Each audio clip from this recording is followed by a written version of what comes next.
নমস্কার। আরও একটি নতুন ভিডিও আপনাদের স্বাগত জানাই। আমি শ্রী বিশ্বজিৎ। আজ আমার আলোচনার বিষয় সরকারি চাকরি যোগ বা গভর্নমেন্ট সার্ভিস যোগ ইন অ্যাস্ট্রোলজি। প্রচুর ছেলেমেয়ে এইরূপ রয়েছে যাদের সরকারি চাকরি পাওয়ার পূর্ণ যোগ্যতা রয়েছে। লক্ষ লক্ষ ছেলেমেয়ের জন্মকুণ্ডলিতে বিশেষ কিছু পজিটিভ যোগ দেখতে পাওয়া যায় যারা সরকারি চাকরি করছে। তাহলে আজ আমি সেই বিষয়টি কমপ্লিট অ্যানালাইসিস করার চেষ্টা করব। যারা বর্তমানে সরকারি চাকরির জন্য প্রিপারেশন নিচ্ছেন তারা নিজেরাই নিজেদের জন্মকুণ্ডলিতে মিলিয়ে দেখে নিতে পারবেন এই যোগগুলি আপনার জন্মকুণ্ডলিতে কতটা শক্তিশালী অবস্থায় রয়েছে। আজকের তারিখে সরকারি চাকরি পাওয়া একটি দুর্লভ, তবে এটাও নির্ভেজাল সত্য কথা যে বেশ কিছু ছেলেমেয়ের প্রতি বছরই বিভিন্ন সেক্টরে সরকারি চাকরি পাচ্ছে। তাহলে তাদের জন্মকুণ্ডলিতে গ্রহগত অবস্থান কীরূপ রয়েছে যা তাদেরকে সরকারি চাকরি পেতে কিছুটা হলেও হেল্প করছে। এই ভিডিওটি আপনি কমপ্লিটলি দেখলে এই বিষয়টি অবধারিতভাবে বুঝতে পারবেন। চলে আসছি মূল আলোচনায়। তার আগে আপনাদের কাছে ছোট্ট একটা অনুরোধ, চ্যানেলে নতুন হয়ে থাকলে সাবস্ক্রাইব করে পাশে থাকা অল নোটিফিকেশন বেল আইকনটি প্রেস করে রাখবেন। আর ভিডিওটি দেখার পর ভালো লাগলে লাইক শেয়ার করে অন্যদের দেখার সুযোগ করে দেবেন। চলে আসছি মূল আলোচনায়। দেখুন, সরকারি চাকরি পাওয়ার জন্য সবচেয়ে প্রথমে আপনার লগ্নের 3 নম্বর রাশিটিকে দেখুন। আপনার লগ্ন যেখানটায় রয়েছে তার 3 নম্বর রাশি অর্থাৎ তৃতীয় ভাব থেকে যে বিষয়টির বিচার হবে সেটি সরকারি চাকরি পাওয়ার জন্য যথেষ্টই গুরুত্বপূর্ণ। কেন? তার কারণ হচ্ছে 3 নম্বর ভাব থেকে আপনার চেষ্টা এই বিষয়টির বিচার হয়। আর আজকের তারিখে আপনাকে চেষ্টা করলে হবে না, অতিরিক্ত মাত্রায় চেষ্টা এই বিষয়টি আনতে হবে সরকারি চাকরি পাওয়ার জন্য। তাই 3 নম্বর ভাবকে অত্যন্ত শক্তিশালী হওয়ার প্রয়োজনীয়তা রয়েছে। 2 নম্বর কি, 3 নম্বর ভাব থেকেই যোগাযোগ এই বিষয়টির বিচার হয়। আপনি কোন সেক্টরে সার্ভিস করবেন সেই সেক্টর নির্বাচনের ক্ষেত্রে 3 নম্বর ভাবের গুরুত্ব সবচেয়ে অধিক মাত্রায় রয়েছে। এবং কোন সময়ে আপনার কাছে কী ধরনের ইনফরমেশন আসছে, উপযুক্ত সময়ে আপনার কাছে সঠিক তথ্য আসছে কি আসছে না, আপনি যে খবরগুলো পাচ্ছেন সেগুলো কি টাইম এক্সপায়ার হয়ে যাওয়ার পর পাচ্ছেন, এই যে প্রশ্ন, এই প্রশ্নের উত্তর আপনার তৃতীয় ভাবেই লুকিয়ে থাকে। তাহলে তৃতীয় ভাব আপনার চেষ্টা এটির জন্য অত্যন্ত গুরুত্বপূর্ণ। আবার সঠিক ইনফরমেশন উপযুক্ত সময়ে পাবার জন্যেও 3 নম্বর ভাব অত্যন্ত গুরুত্বপূর্ণ। ছোট ছোট ভ্রমণ সেটি 3 নম্বর ভাব থেকে বিচার করা হয়।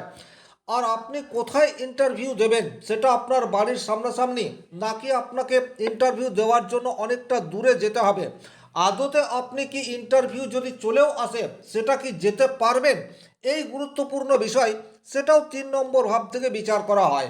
তাহলে বুঝতেই পারছেন সরকারি চাকরি পাবার জন্য পরোক্ষভাবে 3 নম্বর ভাবের গুরুত্ব সেটা অধিক মাত্রায় রয়েছে। এবারে 3 নম্বর ভাব শক্তিশালী না দুর্বল এটি কিভাবে বুঝবেন? এটা বোঝা অত্যন্ত সহজ। যদি 3 নম্বর ভাবে বা 3 নম্বর ঘরে 3 নম্বর রাশির অধিপতি গ্রহ থাকে তাহলে সেটি সবচেয়ে শক্তিশালী হয়। 3 নম্বর ভাবে যদি মঙ্গল বা বুধ অবস্থান করে বা এদের দৃষ্টি থাকে সেক্ষেত্রেও আপনি 3 নম্বর ভাবকে শক্তিশালী মনে করতে পারেন। অথবা 3 নম্বর ভাবে যদি কোনো উচ্চস্থ গ্রহ থাকে অথবা দৃষ্টি দেয় সেক্ষেত্রেও কিন্তু আপনি ধরে নেবেন আপনার 3 নম্বর ভাব শক্তিশালী অবস্থায় রয়েছে। 3 নম্বর ভাবকে দেখার পরই আপনাকে দেখতে হবে 6 নম্বর ভাব অর্থাৎ লগ্নের ষষ্ঠ রাশি। 6 নম্বর ভাব কেন গুরুত্বপূর্ণ? কারণ 6 নম্বর ভাব থেকে কঠোর পরিশ্রম এই বিষয়টির বিচার হবে। 3 নম্বর ভাব থেকেও পরিশ্রম এই বিষয়টির বিচার হবে, কিন্তু কঠোর পরিশ্রম অর্থাৎ কনসিস্টেন্সি, একটা জায়গায় ফোকাস করে পরিশ্রম সেটি কিন্তু 6 নম্বর ভাবের বিচার্য বিষয়। অর্থাৎ আপনি 3 নম্বর ভাব থেকে দেখলেন আপনার জন্য সরকারি চাকরি পাওয়ার সুযোগ কোন ক্ষেত্রে রয়েছে। এবারে যে ক্ষেত্রে সরকারি চাকরি পাওয়ার সম্ভাবনা থাকবে সেই ক্ষেত্রে সরকারি চাকরি পাওয়ার জন্য যে প্রিপারেশন দরকার এবং সেই প্রিপারেশন কন্টিনিউয়াস পরিশ্রম করার দরকার সেটি কিন্তু 6 নম্বর ভাবের বিচার্য বিষয়। মনে করুন আপনার জন্মকুণ্ডলী বা 3 নম্বর ভাব বলছে আপনার ব্যাংকিং সেক্টরে চাকরি পাওয়ার সম্ভাবনা রয়েছে।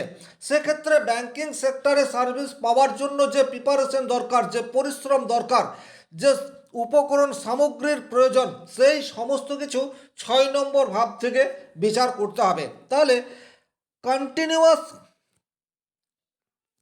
লেগে থাকার ক্ষমতা সেটি 6 নম্বর ভাব বলে দেবে।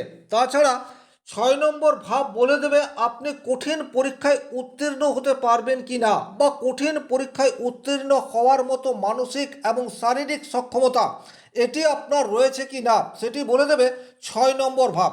এজন্য 6 নম্বর ভাবকে অত্যন্ত গুরুত্ব বলা হয়েছে সরকারি চাকরি পাবার জন্যই।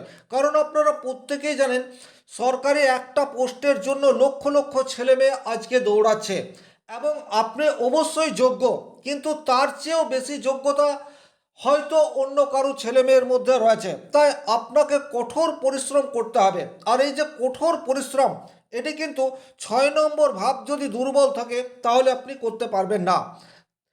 দ্বিতীয় যে বিষয়টি 6 নম্বর ভাব থেকে দেখা হয় সেটি হচ্ছে লিগাল ইস্যু। অনেক সময় কিছু লিগাল ইস্যু চলে আসার জন্যও আপনারা চাকরির খুব কাছে গিয়েও ফিরে আসতে হয়। তাহলে এই বিষয়টিও কিন্তু 6 নম্বর ভাব থেকেই দেখা হয়। সুতরাং 6 নম্বর ভাব যদি শক্তিশালী থাকে সেক্ষেত্রে কনসিস্টেন্সি একটা জায়গায় ফোকাস করে বা একটা লক্ষ্য স্থির করে আপনি পরিশ্রম করতে পারবেন। আর এটা অত্যন্ত গুরুত্বপূর্ণ, কারণ আপনার মনে আজকের তারিখে একটি স্বচ্ছ ধারণা থাকার প্রয়োজনীয়তা রয়েছে আপনি কোন সেক্টরে চাকরি করবেন, এটি 3 নম্বর। আর সেই সেক্টরে চাকরি পাওয়ার জন্য প্রিপারেশন এবং কঠোর পরিশ্রম এটি 6 নম্বর ভাবের বিচার্য বিষয়। তাহলে 6 নম্বর ভাব শক্তিশালী কিভাবে বুঝবেন?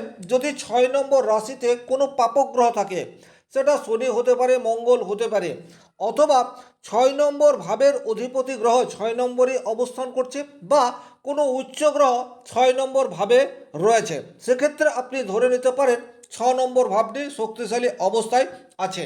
এবারে 3 নম্বর এবং 6 নম্বর ভাব দেখার পর আপনারা দেখবেন 9 নম্বর ভাব। 9 নম্বর ভাব সেটি কিন্তু লগ্নের নবম হাউস বা নবম রাশি।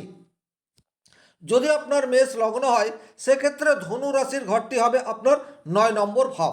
তাহলে এই 9 নম্বর ভাব থেকে আমরা বিচার করি ভাগ্যের। লক্ষ লক্ষ ছেলে মেয়ে এক্সাম দিচ্ছে, এবং আমি যদি ধরেও নিই যে এই 1 লক্ষ ছেলের মধ্যেই যোগ্যতা রয়েছে, কিন্তু সবার ভাগ্য সমান নয়। আর এই ভাগ্যের বিচার সেটি কিন্তু 9 নম্বর ভাব থেকেই হয়ে থাকে। তাহলে 9 নম্বর ভাব যদি আপনার শক্তিশালী থাকে সেক্ষেত্রে কিন্তু আপনার কাছে সুযোগ একাধিকবার আসবে। এটা কিন্তু খুব ইম্পর্টেন্ট। আপনি কোনো একটা এক্সাম দিলেন, একবারে পাস করতে পারলেন না, দুবার চেষ্টা করলেন তাও কৃতকার্য হতে পারলেন না, তখন পুনরায় চেষ্টা। আর এই পুনরায় চেষ্টা করার জন্য যে উদ্যম দরকার, যে সামান্য ভাগ্যের সহযোগিতা প্রয়োজন, সেটি কিন্তু 9 নম্বর ভাব থেকে বিচার করতে হবে।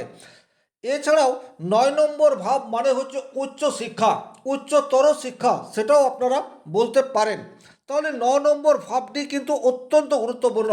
তাছাড়া আজকের তারিখে পেছনের রাস্তা দিয়েও কিন্তু কিছু মানুষের চাকরি হয়ে যায়, যদিও সেটা ইললিগেল, সেটা করা উচিত নয়, কিন্তু প্রচুর ছেলেমেয়ে পেছনের দরজা দিয়ে সরকারি চাকরির রাস্তায় ঢুকে পড়ে। তো এই যে পেছনের দরজা দিয়ে যারা চাকরি পেয়ে যায় সেক্ষেত্রে কিন্তু 9 নম্বর ভাবের বা 9th হাউসের একটা বিশেষ গুরুত্বপূর্ণ ভূমিকা থাকে। আপনার ভাগ্যের সহায়তা যদি না থাকে, সামান্য সুযোগ যদি আপনি না পান, সেক্ষেত্রে চাকরি পাওয়া সেটি কিন্তু খুব মুশকিল হবে, আপনার যোগ্যতা যতই থাক না কেন। এই জন্য কিন্তু আপনাকে 9 নম্বর ভাবের অবস্থা এটি অবশ্যই দেখতে হবে। 9 নম্বর ভাব সেটি কিন্তু পিতার ভাব। আপনি বারবার অকৃতকার্য হয়ে যাচ্ছেন, কিন্তু আপনার বাবা সে আপনাকে বারবার সাপোর্ট দিয়ে যাচ্ছে, এটাও কিন্তু খুব ইম্পর্টেন্ট।